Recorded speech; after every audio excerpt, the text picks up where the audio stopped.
como periodista cultural, como escritor, novelista y también como editor de libros, acerca de la modernización de la lectura contemporánea ahora con las nuevas tecnologías y esto, digamos, ha matado la calidad de la lectura o de la calidad de la escritura. Ninguna de las dos cosas.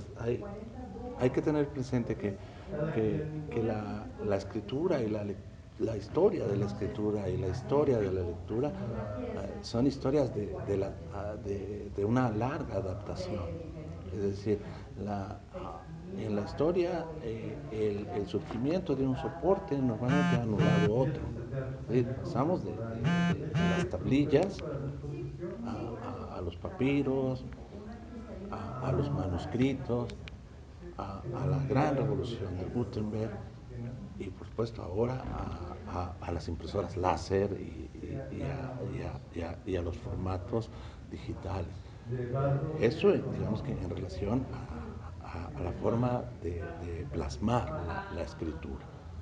Pero en la lectura no ha sido distinto también, ¿no? Es decir, pasamos de los jeroglíficos a, a una forma de lectura que hoy nos parece ya absolutamente ajeno, que ni siquiera nos parece como viable, que era, digamos, la forma en que los griegos leían. Había un lector y los demás escuchaban. Es decir, no, la lectura no era vista como este acto solitario y silencioso que practicamos cotidianamente, sino era, en primer lugar, un acto plural, donde ahora leemos sobre nuevos soportes, hay una nueva adaptación. Uh, hay que dice que empobrece la expresión literaria. Por supuesto que no.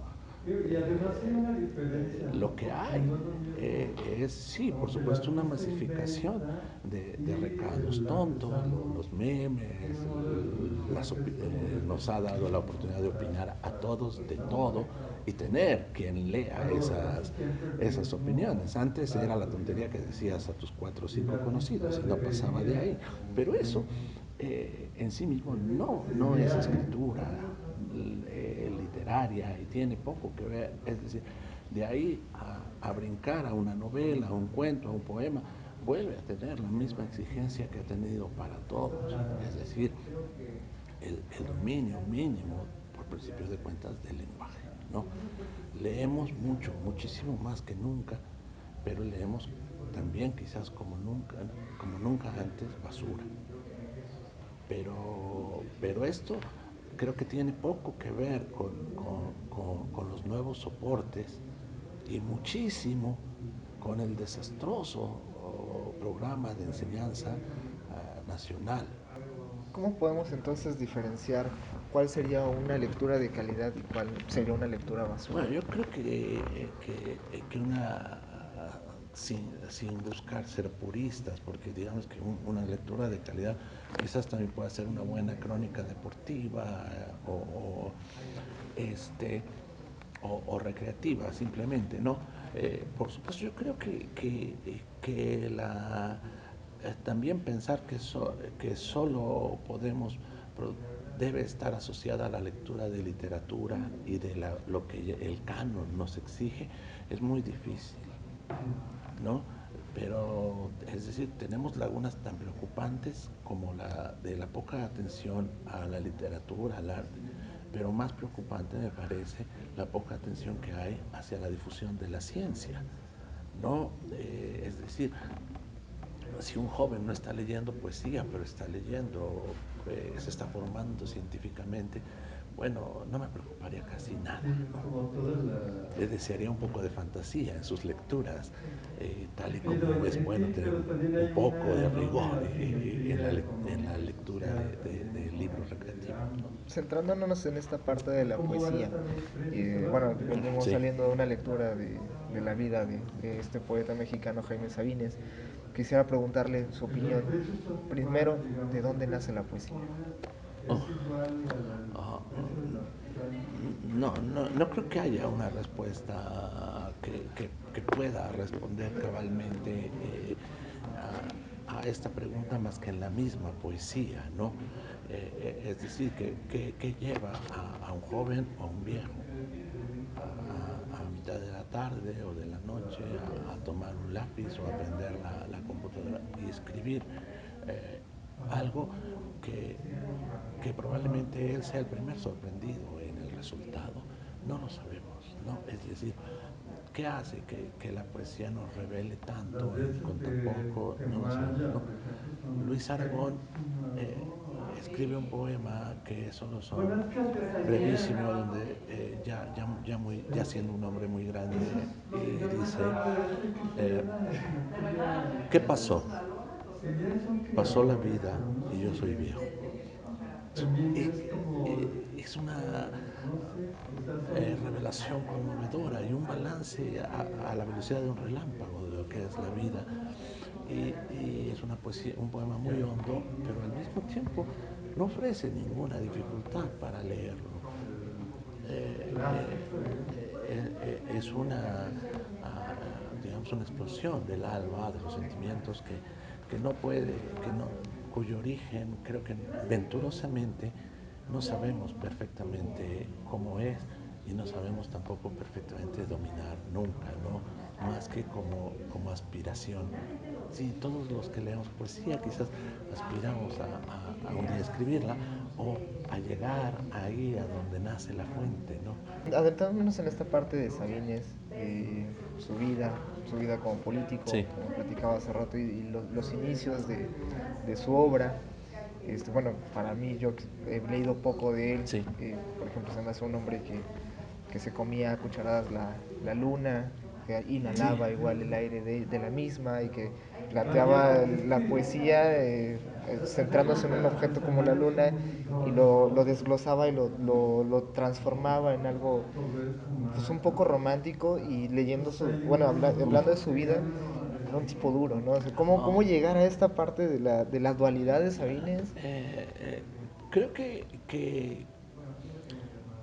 atrás, parafraseando esa frase de que atrás de todo gran hombre hay siempre una mujer, creo que atrás de cada hombre duro hay una copia de él, pero blanda, y suele dominar al duro. No, Sabines es un hombre que se preciaba ser un hombre duro, pero si uno ve su poesía, llora a cada rato. Es quizás la obra poética donde más se llore. A veces llora hasta por la palabra excusado. No, es un hombre cuyas emociones muy fuertes, sí, lo desbordan y que también, siendo tan duro, asume que no hay nada de malo en llorar. ¿Dónde queda entonces la esencia de la literatura mexicana, bueno, de la poesía mexicana, en donde para el mundo el mexicano es el Eh, macho, no, el hombre yo duro? creo que estos son paradigmas que ya no tienen mucha vigencia. La gran poesía en México ahora la escriben hombres y mujeres por igual, ¿no? Me atrevería a decir que en este momento sería muy difícil decir quién está a la cabeza. Sí, sí, porque hay con, con sobrada razón, podría uno decir nombres como el de Gloria Gervitz, por solo citar una, que encabeza los grandes momentos de la poesía mexicana actual, o como poetas como Francisco Hernández o David Huerta, ¿no? Que no están a la saga, sino más bien a la par, aun siendo cada uno muy distinto del otro, pero ya no tenemos esto de que la gran poesía la escribían los hombres y las mujeres eran para que escribieran poemas amorosos y modositos, para nada, ¿no? Vivimos, creo que en ese sentido, un tiempo muy distinto al de hace muy poco, ¿no?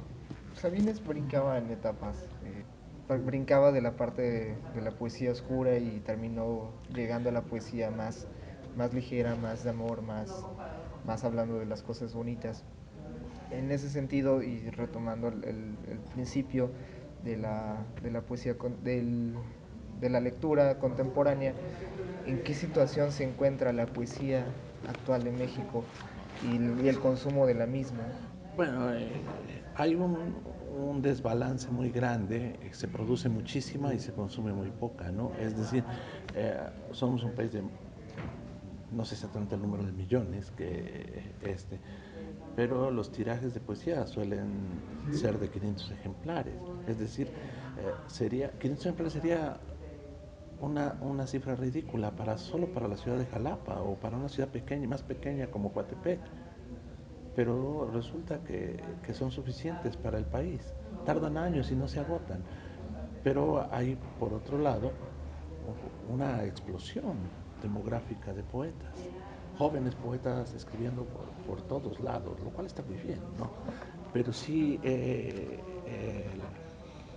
hay, sin lugar a dudas, un número decreciente de personas que quieran acercarse a leer poesía por primera vez, que quieran familiarizarse con ella y que prefieren decir que es muy difícil, que no los toca, que no les gusta, aunque en realidad nunca lo hayan experimentado. Hay una abundancia de poetas mayor que de lectores de poesía.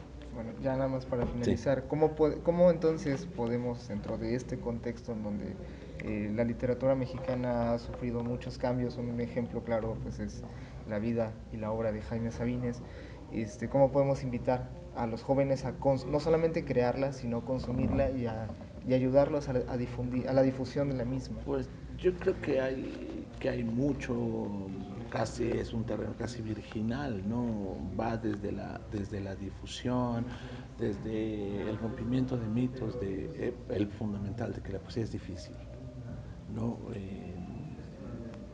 Es más difícil romper ese mito que la poesía misma, ¿no? La poesía puede ser facilísima y puede ser deslumbrante, humorística, profunda, en fin, abre un verdadero universo de posibilidades de lectura para quien se atreva a frecuentarla, pero, pero volvemos al punto, ¿no? Esto tiene muchísimo que ver con el sistema tan deficiente de enseñanza que hay en el país, no de ahora, sino de varias generaciones atrás, ¿no? Entonces, eh, lo que se ha dañado durante muchos años es difícil componerlo en uno y también muy fácil descargarlo sobre es que tiene la culpa la tecnología. Nunca antes en la historia del mundo fue posible tener tantos libros de poesía almacenados en un recipiente como ahora, ¿no? Es decir, ¿cuántos libros de poesía quieres en tu teléfono? 500, ahí te van, ¿no? Y es gratis. Sobre todo que sería bueno empezar por ahí. La poesía es gratis. Muchas gracias por tu No, tiempo. encantado.